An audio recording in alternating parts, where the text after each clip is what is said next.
Well, the typical Peace Corps volunteer of the day, volunteer of the 21st century, is a volunteer that has changed dramatically from when I served in the Peace Corps back in the late 60s and early 70s. And the change is all about technology. When I was a volunteer, there were no cell phones, no internet.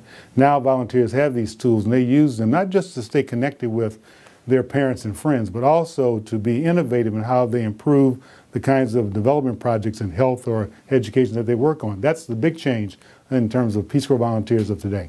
We're looking for someone who is interested in service, someone who has demonstrated that they have been engaged with their community, whatever that community might be, either in university or in high school, in their own community back home. We're looking for someone who believes that it's important to engage with other societies, who's willing to open up and learn a foreign language or maybe two foreign languages, someone who wants to become a global citizen, because I believe that now in the 21st century is more important than ever to extend America's understanding and for other people to understand America. First of all, we really recruit an incredibly remarkable group of young people. In most cases they are young. 85% of our volunteers are recent college graduates.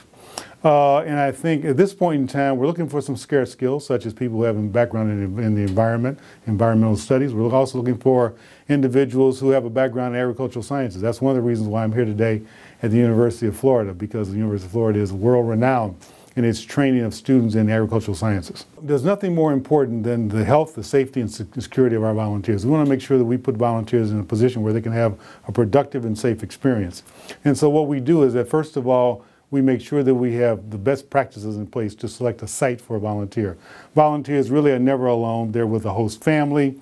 They're with counterparts, whether it's their healthcare worker they work with or a teacher they might teach with or the principal of a school.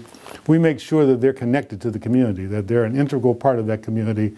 And the communities around the world in the 77 countries where we serve, they really envelop the volunteer. They throw a cloak of security around the volunteer because these Peace Corps volunteers, these remarkable Americans, are working on their priorities in their villages with their organizations, and it makes a big difference.